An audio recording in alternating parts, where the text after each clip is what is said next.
Hi everyone, good morning and welcome to the 117th Learn with Lorna Stories from the Highland Folk Museum. My name is Lorna Steele-McGinn. I'm the Community Engagement Officer with the Highland Archive Service that has 4 archive centres across the Highlands of Scotland. We have the Highland Archive Centre in Inverness, Lochaber Archive Centre in Fort William, Skye and Lochalsh Archive Centre in Portree, and Nucleus, the Nuclear and Caithness Archives in Wick. And together those make up the Highland Archive Service. My role as Community Engagement Officer is, and the purpose of these talks is to really share some of the amazing stories that we have in our collections with you. And you'll see by the number, we're on 117, so we've been doing this for 2.5 years or so. This series is brought to you by High Life Highland at no cost to the viewer. High Life Highland is a charity registered in Scotland, and there's no payment or subscription required to take part in this series of events. But if you're able to donate towards our work, then we're very grateful for that, and there's a link to be able to do so in the text of this film. This week is something a little bit different. This is something I've never done before in that 2.5 years. This talk is going out on Facebook at exactly the same time as I'm giving a version of the same talk live in the Highland Folk Museum, because that's what today's talk is on. It's on the story of the Folk Museum and its buildings, a place close to my heart as I used to go there growing up. So who's been to the Highland Folk Museum? Please tell me in the comments if you have been. It would be lovely to hear some of your memories of it. For those who don't know, the Highland Folk Museum is now located in Newtonmore, in the heart of Badenoch. It's about 45 miles south of Inverness. It's a living history museum. It's an 80-acre site that contains numerous buildings from across the Highlands and across the centuries. The buildings in the Highland Folk Museum date from the 1700s right through to the 1950s, and then of course there have been additional purpose-built buildings added onto the site as well. The Highland Folk Museum is part of High Life Highland as the archive services, and it's run by my colleagues in the museum service. And I would like to say a quick hello and a thank you to my colleague Jo, who works at the Highland Folk Museum, who asked me to do this talk. She asked me to come down to the Highland Folk Museum to speak as part of the Badenoch Heritage Festival, which is what I'm doing live today. But also I thought it would be nice to share this with you for those of you who are not able to attend that live talk or who are maybe not in and around the area. So what's the story of the Highland Folk Museum? How did it come about? And what are the stories of some of the buildings on site? Well, the Highland Folk Museum was the vision of one extraordinary woman, Dr. Isabel Frances Grant, Dr. I.F. Grant, an ethnographer and a social historian. Dr. Grant was born in Edinburgh in 1887 to her parents Hugh Goff Grant, who was a major in the Seaforth Highlanders, and Isabel McIntosh. She was brought up in London, but she had connections to the Highlands in the very recent past of her family, and she was very proud of that. I mentioned that her father was a major at the Seaforth Highlanders, which of course is a regiment connected to this part of the world. And also her family were Grants of Tullochgorm. Grants are predominantly found in and around, there are various pockets, but there are a substantial number of Grants to be found in and around the Badenoch and Strathspey, particularly the Strathspey area. And it's that Grant family that her family are connected to, and are indeed where many of her family are buried. Now, one of the great joys of my job, as you will know if you have got to know me over the last 2.5 years, is making connections and working things out and discovering things and lighting up when you make a connection. Now, I grew up not far from the Highland Folk Museum, and so Dr. I.F. Grant, Isabel Grant, is a name I've been familiar with for years and years and years. But it wasn't until I came to research for this talk that I discovered some fascinating information about her family. And I am by no means the first to know this. This is not new information, but it was new to me as I started researching it, and perhaps I have some particular reason for finding it so interesting. As a child, Isabel was sent to stay with her grandfather and his daughter, Isabel's aunt, in London, as her parents were in India. I mentioned that her father was in the Seaforth Highlanders and he was serving in India at the time. And so Isabel was sent to London to stay with an aunt and her grandfather. The grandfather in question was Field Marshal Sir Patrick Grant, GCB, GCMG, a high-profile Indian Army officer. Isabel's grandmother was called Frances Marie Gough, hence Isabel being Isabel Frances. But she was Patrick Grant's second wife. The first wife of Isabel's grandfather was called Jane Ann Fraser Tytler, and if you've been watching for a while, you'll know exactly where I'm going with this. We hold an extensive collection of papers from the Fraser Tytler family, and included in that collection are letters from and to Sir Patrick Grant. And so I had always known the name Dr. Isabel Grant. I had always known that we had these letters within our collection, but I hadn't realised how closely those two people were connected. And through those letters, they're written before Isabel's birth, but we're able to get an insight into who the people were who were influential in Dr. Grant's upbringing. From Sir Patrick Grant's time in India to the connections he retained with the Fraser Tytlers and with the Highlands. And indeed, one of his sons and one of Isabel's uncles was called Aldowrie, after the Fraser Tytlers' castle and estate on the banks of Loch Ness. And so that connection to and pride in the Highlands was passed down the paternal line. But also, Isabel's mother was Isabel Mackintosh from the Mackintosh of Balnespike family. And once again, we hold papers of the Balnespike family because they are from the Highlands. And so you can see that although she was raised in London, she was surrounded by connections to the Highlands, and not connections that were, generations back, although they were also that, but very close family members who had lived in or whose parents had lived in and around this area. Growing up in London exposed Isabel to museums, both the fun that could be found in museums, but also the importance of them. And she went on regular trips with her Aunt Fan, who was another huge influence with an interest in history. And these two passions, for the Highlands and Islands and the importance of museums, were to shape her entire life and go on to shape the lives of other people. The final piece of the puzzle was to come when Dr. Isabel as she was at the time, visited Scandinavia. And I don't know if anyone watching has visited Scandinavia, but I went many years ago when I was at university, and I visited Skansen, the world's oldest open-air museum. It was opened in 1891, and it was extraordinary and wonderful and fascinating for me. But it was a similar trip to that which really focused Isabel Grant's mind on what she wanted to do with her life. She wanted to create an open-air museum that told the story of the Highlands and Islands and protected the area's heritage. She also wanted to promote the Highlands and Islands as a subject for serious research, a subject for scholarship, and promote the area as something that merited serious academic study. In the early decades of the 20th century, while Isabel was in her 20s, 30s, she successfully published a series of writings about the history and heritage of the Highlands and Islands, looking at specific figures from history and looking at particular slants on subjects such as economics and the impact of economics in the Highlands and Islands. But her passion really was the lives of everyday people, customs, traditions, working practices, ways of life, and particularly ways of life that she could see were at risk of being lost and forgotten. And of course, the 20th century was to be one of destruction and one of incredibly fast-moving change in so many aspects of life. And Isabel Grant saw this as a real time of threat where things would be lost or forgotten, and saw the vital importance of preserving everyday people's experiences. Her first book, Everyday Life on an Old Highland Farm, from 1769 to 82, was published in 1924.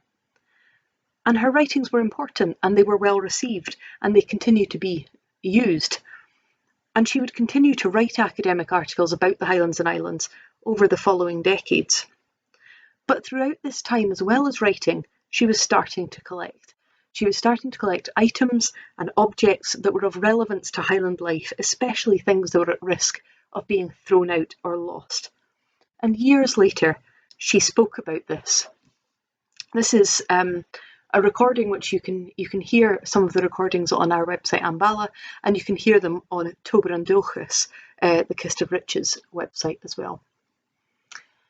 So she's describing here how she got some of the collections. Well, she says, as you know, I had Amphasca. I'll come back to that. And I used to go and try and collect things in the outer aisles. And I went to Tarbert and Harris. And one always couldn't just sort of burst into these houses. One had to get a sort of introduction. And I managed to get an introduction to the district nurse. And she said, oh, well, there's a Mrs. I think it was Morrison in the village. I think you'll get something from her. She has some old things. Well, I went there, and there were some nice old things. There was a nice old chair and one or two other things.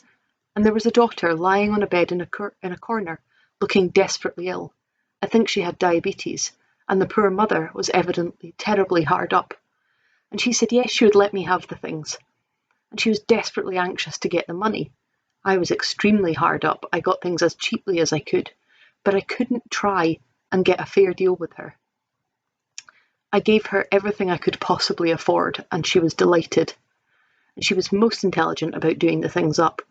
Most of them thought a frail old chair or a spinning wheel, you tied a label on it and flung it into a McBrain steamer, and one had a most awful time getting these things properly guarded. But she was most intelligent.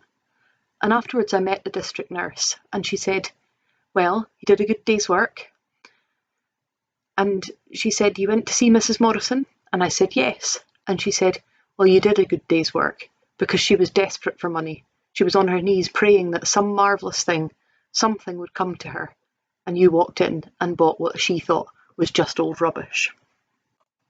It's a lovely interview about the different value people place on things and why. And obviously at that moment, it was a good thing for that family. Now, in that recording, Dr. Grant mentioned Amphasca, and I said I would come back to it.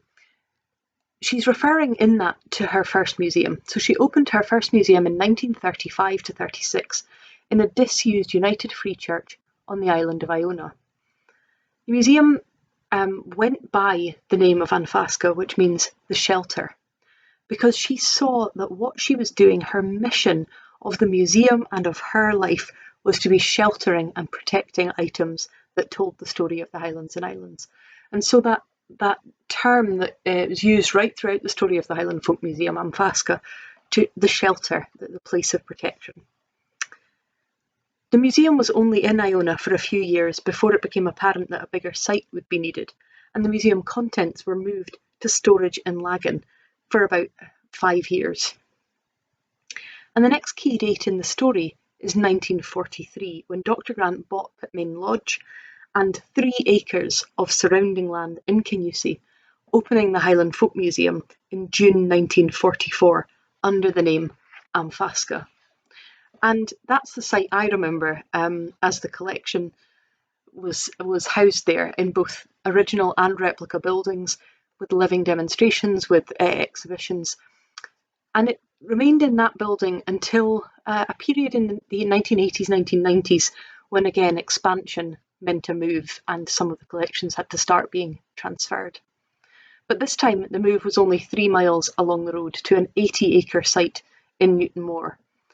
That site is now a mile long and comprises over 30 buildings, from working buildings such as a farm, a smithy, a garage, to shops like the 1930s sweetie shop, a tailor's shop, a clockmaker's, as well as houses from across the centuries, and other buildings such as a church and a school. And those are the buildings, but not to mention the tools and the implements and the sporting sites that can be found there. So things like the Shinty Pavilion and the curling pond, the travellers' encampment. And for those who watch Outlander, a 1700s township community where some of the scenes from Outlander were filmed. Some of the buildings are original to the site, such as the farmhouse, but others have been meticulously deconstructed and moved to their current locations from across the Highlands and Islands and then rebuilt there. There are many lovely things about having both archives and museums within High Life Highland. And we love our Highland Folk Museum colleagues. And one of the lovely things is that sometimes we have documents in our collection that relate either specifically or thematically to the buildings that they have in their collections. An example of this is the school. Highland Folk Museum's school building came from Knockbane in the parish of Kirkhill to the north of Inverness. It wasn't the main school building, it's a large prefabricated school extension, effectively, a way of adding capacity which was erected next to the main school. In this instance, it was there because the school was overcrowded, for various reasons, including that there were children boarded out from Glasgow to the Highlands. And at the Highland Archive Centre, we hold a huge number of school records, admission registers, photographs, school logbooks, diaries, all sorts of things from right across the Highlands and Islands in our 4 offices. And we hold a variety of documents specifically to do with Knockbane School across its lifetime, both original and additional. So we hold the original Few Charter, in which Lord Lovat gave the ground to the school board to erect the school. Now, the original school, that Few Charter dates from 1876, because the school was part of the wave of new schools built following the 1872 Education Act. I've spoken many times over the years about the impact of the Education Act, and again, if you haven't yet looked at our online exhibition, please do so. A huge turning point in the story of education in this country. Huge impact on education and literacy, on a negative impact on the Gaelic language and culture, and a huge impact on the built landscape of the Highlands and Islands as well, with hundreds and hundreds of new schools springing up. And so that original school building, which still sits on its site in Knockbane, was the original school. So we hold a record relating to that. We also hold accommodation and equipment surveys and admin files that describe Knockbane in the 1920s and 30s, when both the original building and the 1920s addition, which is at the Folk Museum, were in use. And in fact, we hold documents that record why that additional building came to be built and how. So this is a letter written by the head teacher, Mr. MacLeod. Let me just check I've got that name right. Yes, John MacLeod, written by him in 1922 to the Education Authority, explaining why there is a need for an additional school at Knockbane. And this is the letter. Dear Mr. Morrison, School Accommodation. I beg to draw the attention of the Education Authority to the insufficiency of the accommodation in this school. The number of pupils on the roll today is 87, and the school is only supposed to seat 78 pupils. And with the present seating arrangements, I question if even that number could seat in comfort. So they're about 10 pupils over what they should have. He goes on to explain, the big room contains 40 pupils at present, and they are so crowded that it is difficult for them to do written composition or any exercise where a little elbow room is required.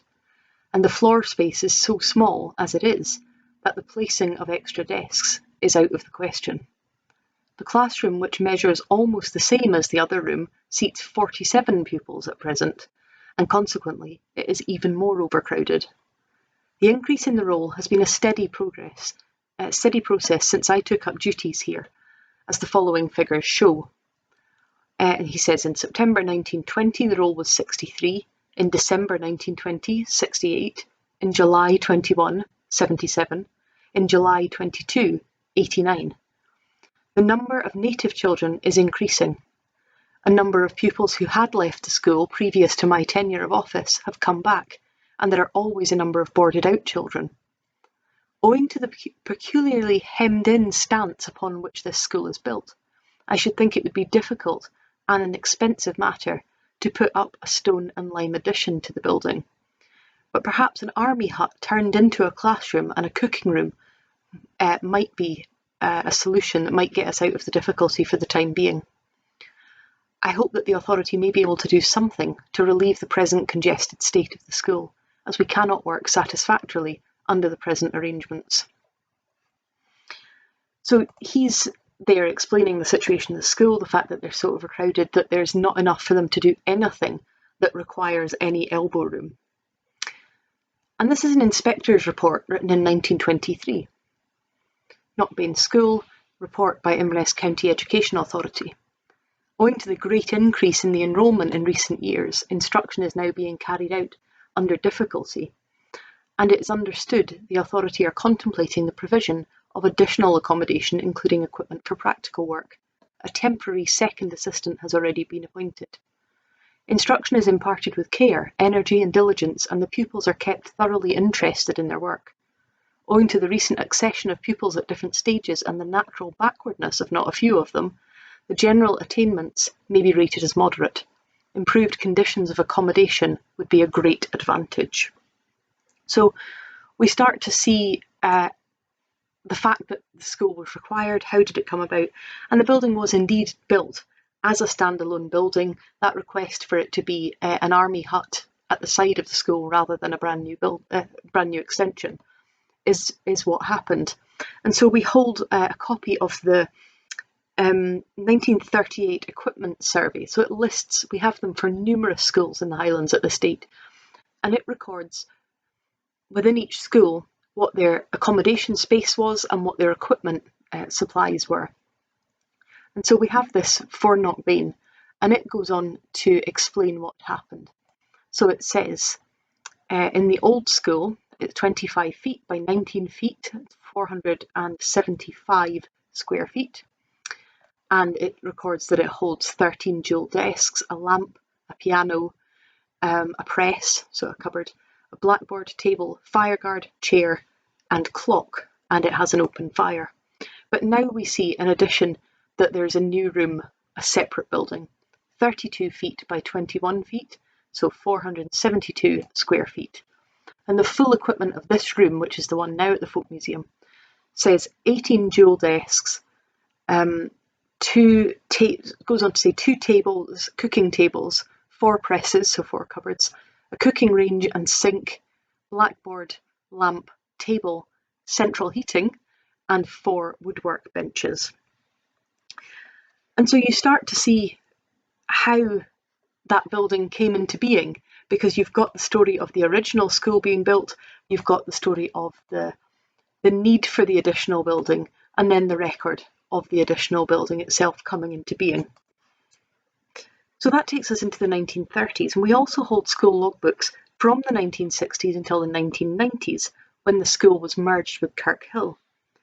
The main building is still in Knockbane and has gone on to become a private house, but that annex building that was required was dismantled and moved to the Highland Folk Museum, where it was reconstructed in 1999. The school closed as part of a shake-up when the Highland Council was created, and the final entries in the logbook are very touching.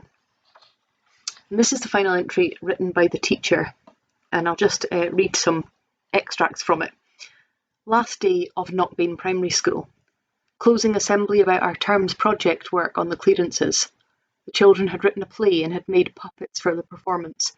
Songs and scripts and other information have been kept enclosed in a time capsule to be kept in the Archives Department of Inverness Library until the 26th of June 1944. It was a very emotional close of the school. And I'll come back to that. Later that day, members of the Inverness Education Office came to assess the furniture and equipment and assess where it would go. She goes on to describe that herself, and she and another teacher worked all day sorting equipment and books into topics. She says, I sorted through the office contents, filling a large bin with paper. From 5 till 9, parents, ex-pupils and staff held a barbecue. I let the children take a torch so that they could go down the trapdoor in the Green Hut and explore. The Green Hut is the building that is at the Folk Museum. By 10 p.m, I was so exhausted. Loaded the paperwork, she says, and at 10:30 p.m. on Friday the 28th of June 1996, I closed the door and turned the key for the last time. As I drove away, the school looked very proud, but also sad and lonely, closed after 120 years of education. It was a very well-loved place. It's a really beautiful and touching last page, and that time capsule that's mentioned is now in our collections. So it was put into the library at the time that the school closed, because the archive service was based in Inverness Library at that time, but it has come across with us and it now sits in the Highland Archive Centre. And it's strange to think how very fresh that looks, and to me 1996 feels, I was just starting high school. It feels very, very recent. But that's, already, what are we, already 30 odd years since that was written. So that's not been school. We have a lot of information about the story of that building at the Folk Museum. And there are other examples of collections which relate either directly to the Highland Folk Museum site, buildings and collections, or can illustrate them. So things like Ordnance Survey maps that will show the sites, the buildings that are original to the site, valuation rolls that will show who owned those buildings, Ordnance Survey name books that will give definitions of the land names. And so you can use such a range of sources, and I'd say some of them either have very specific information about the building itself, like that Knockbane example, or some of them give more general information. So for instance, maps and Ordnance Survey name books from the 1870s I mentioned can describe the buildings that are original to the site. So Altlarry Farmhouse is original to the site, and it's described in the Ordnance Survey name book as a commodious dwelling house, 2 stories, slated and in excellent repair, property of Colonel Macpherson of Ballaville. We can then go from that into the valuation rolls to find out about the subsequent owners of Altlarry through people who've owned it and people who've lived there through the generations. So for instance, in the 1900s we have Charles Julian and Brewster Macpherson of Ballaville as the owner, Paul Grant as the occupier. By the 1940s, Thomas Grant is the occupier. And in the 1970s, Michael J. Haywood is the owner and Robert Kirk is the occupier. And it was the Kirks who farmed that land prior to it being taken over by the Highland Folk Museum, and that's why the sweetie shop on site has been named Kirk's Stores. The Boleskine Shinty Pavilion came to Highland Folk Museum in 2012-2013, and it was built in 1930 by the British Aluminium Company as part of their aluminium workers' recreation at the Foyers Works. And you may remember I spoke some time ago about aluminium in the Highlands. I remember, Jenny, you saying that you had never ever thought that aluminium would be so interesting, which is I carry with me as a reference. And this Shinty Pavilion was one of the things that was built at the Foyers Works to encourage sports. And we hold records relating to BA's time in Foyers and across the Highlands, including a number of photographs of the Shinty team who played at Boleskine, and a document which records one of the most traumatic and dramatic moments in that building's history. During World War II, on the 13th of February 1941, the aluminium works was bombed by the German Air Force, and this is how it's recorded in our collections. On Thursday, the 13th of February 1941, a twin-engined Heinkel came along Loch Ness at midday, flying so low that the German airmen were clearly seen. 2 500-pound bombs were dropped, and then the plane turned away fast up the narrow gorge of the river, then flew still low over the green and the houses at Glenlea. The pilot waved at the children who were on their way home from school for lunch. Neither of the bombs scored a direct hit.